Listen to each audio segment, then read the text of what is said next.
Hello, and today's purpose of the day is I can write and solve quadratics in Vertex Form. Today we will be covering a new form of quadratics called Vertex Form, so a different way to write a quadratic function. So part 1 says y equals a times the quantity x minus h squared plus k is the vertex form of a quadratic equation. So you are going to want to make sure that you understand that this is a new form of quadratics called vertex form. So I will highlight that because that will be very important for today.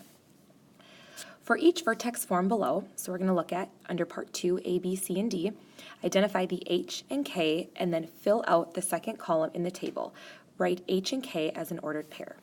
So let's go and look at the table below. So we see the four functions, and we are going to identify what h and k are. So in the vertex form equation, here is h and here is k. So we're going to identify those two pieces from our four equations below. So this first one, y equals the quantity x minus 2 squared. I see that here, I don't want the highlighter, that negative 2 is h, and then there is no plus or minus anything, so that's 0. So as an ordered pair, for this example, we have negative 2, comma 0. For the next one, y equals the quantity x plus 3 squared minus 1, h is 3, and k is negative 1. So I'll write 3, negative 1. For the third example, y equals negative 3 times the quantity x plus 2 squared plus 4. H is 2, and k is 4. So again, just identifying what h and k are of vertex form. The last equation, y equals 2 times the quantity x plus 3 squared plus 1. And so h is 3, and k is 1. So those are my four ordered pairs below. Let's go ahead and read part 2.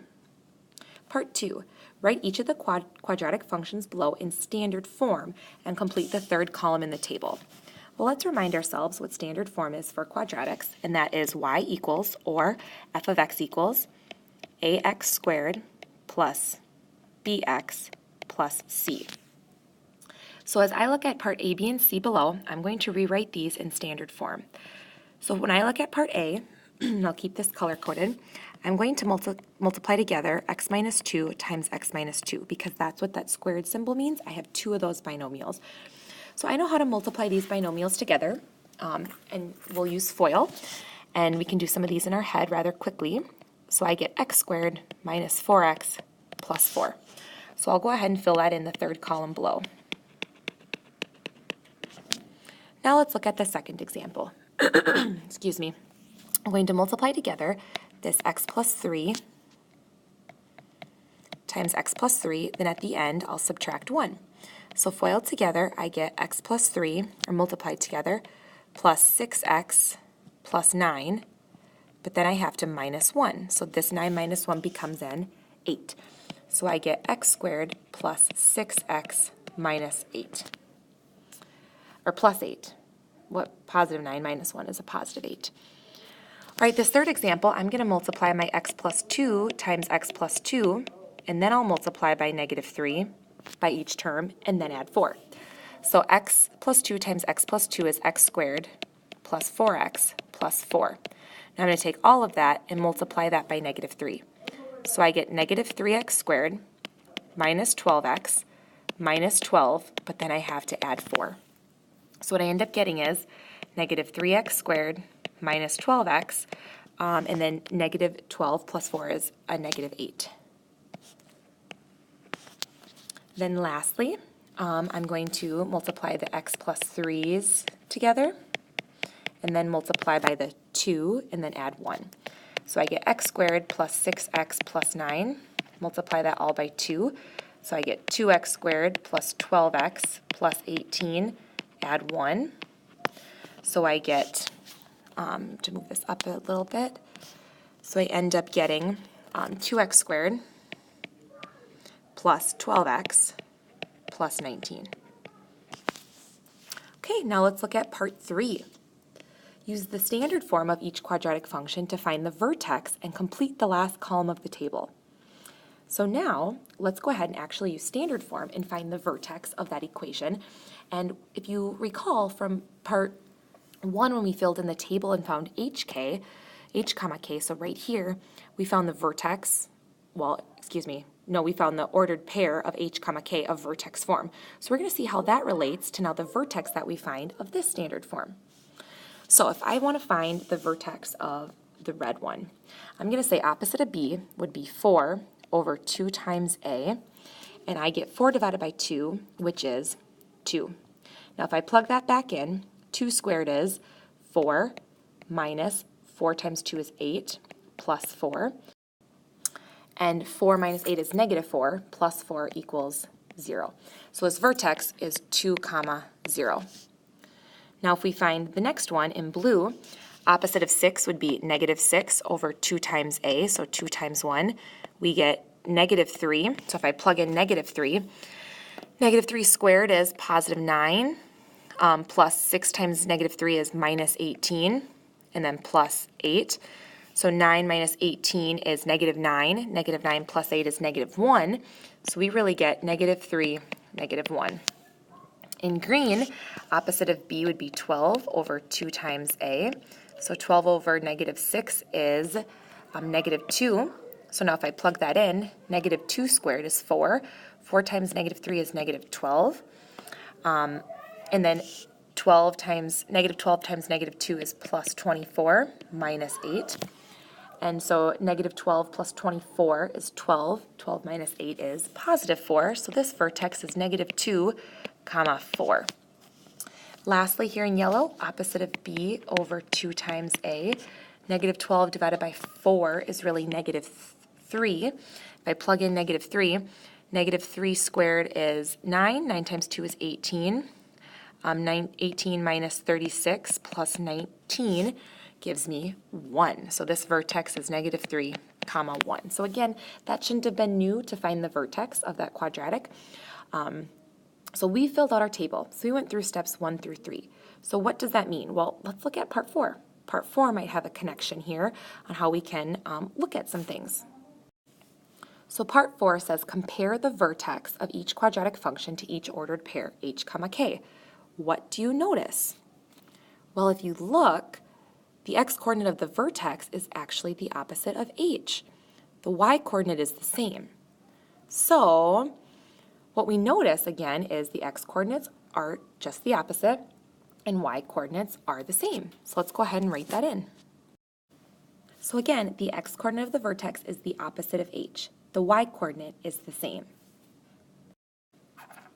So now let's use our observations from part 4 to find the vertex of each of the quadratics below. Do not write the equations in standard form. We don't need to do that. So let's look at each function here and let's figure out what the vertex are of these quadratics.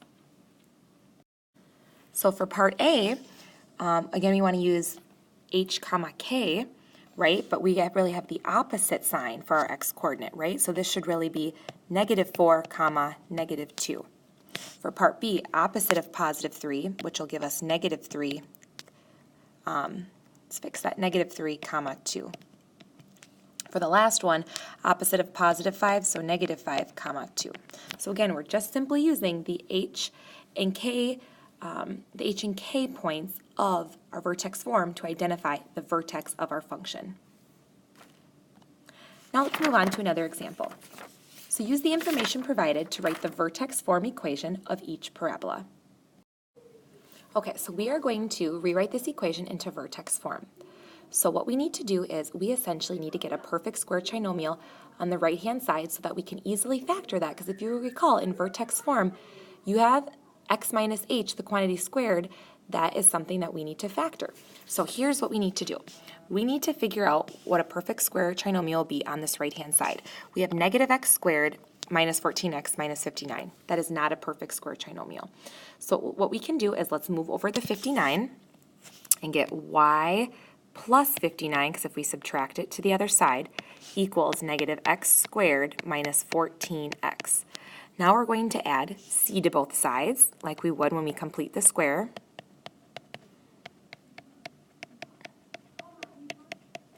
But before we can do that, we need to factor out a negative 1, because you see a negative 1 right there. We can't have a negative in front of our x squared. So what we can do is we can just pull that out on both sides.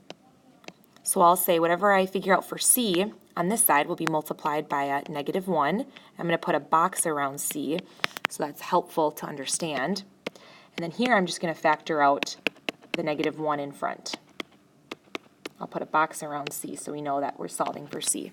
How do we find c? We take half of b, so half of 14, and square it. So that's 7 squared would be 49. So on this side, y plus 59 plus -1 times, 49 equals -1 times the quantity x squared plus 14x plus 49. And then I'll combine some like terms here on the left-hand side. So -1 times 49 is really a -49. So what's 59 plus a -49? Well, 59 minus 49 is just 10. And then on this right-hand side, let's factor that perfect square trinomial. And what that factors into is x plus 7, the quantity squared. And this is almost vertex form, because what's vertex form again? Well, vertex form is y equals a, if there's a coefficient in front of x squared, times x minus h, the quantity squared, plus k. So we actually need to isolate y. So what we need to do is move this 10 over right there and get y equals -1 times the quantity, x plus 7 squared. Then that 10 right here that we moved over just gets added on. And since we subtracted it to the other side, we would subtract 10. So now this would be vertex form. I could go ahead and multiply all this back together, and I should get what I started with, and I in fact will get what I started with, which would be y equals -x squared minus 14x minus 59. All right, let's look at another example. So right here, number 2. Okay, so as I look at this problem, I am going to rewrite a couple things. I'm going to move my -y to the left-hand side, and I'm going to move my 162x to the right-hand side because I know I want my x squared and x terms together so that I can eventually get a perfect square trinomial. So if I move a couple things over, what I see is I will have y plus 731, because I'll add a -y right there to the other side, equals -9x squared minus 162x. And now I'll figure out what c should be, so I'm going to say y plus 731 plus, and I know I'm going to factor out a -9 here, so I'll say plus a -9 times c equals -9 times the quantity x squared. And then if I factor out a -9 from 162x, I actually get 18. So plus 18x and then plus c, and I know that I'll put a box around that because I know we'll have to solve for that. So again, I factored out the -9 right away because I knew I would have to deal with that later. And so then to figure out c, I take half of 18, which is 9, and square it to get 81. So here I'll have y plus 731 plus a -9 times 81 equals -9 times the quantity. And here I'll just write x squared plus 18x plus 81, so we know what c is. And then I'll go ahead and simplify, and I get y plus 731 minus 729, because -9 times 81 is 729, equals -9, and I'll factor this right-hand side right here, and get x plus 9, the quantity squared. And 731 minus 729 is 2. And then this side can stay.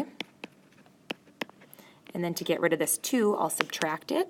So then I get y equals -9 times x plus 9, the quantity squared, minus 2. So these two examples that we went through were a little bit more difficult, because they both had a coefficient in front of x squared that was something other than 1. So I wanted to go through those examples, group that together. So I wanted to go through those examples first so that you could maybe see one of the more difficult examples, so when we practice them, they even become a little bit easier. So that was to rewrite a quadratic equation into the vertex form equation for a quadratic. Now let's look at a couple examples where we identify the vertex and axis of symmetry of each equation, then we'll sketch the graph. So here, let's identify the vertex. So I'm going to take out here that 5, and it's really the opposite sign, and then whatever k is. So here my vertex is -5, comma, -3. So the axis of symmetry is -5. Now, I'm going to also figure out what the y-intercept is, because that will also help me graph. And I'll find the y-intercept by plugging in 0 for x. So I would have -2 times the quantity 0 plus 5 squared minus 3. And 0 plus 5 is 5, so I have -2 times 5 squared minus 3. 5 squared is 25. 25 times -2 is -50, minus 3 is -53. So that will actually go off the graph here. So I don't necessarily need to worry about graphing that. But I'm going to graph the vertex, which would be -5, -3. Okay, right, about there. And then my axis of symmetry obviously goes through that.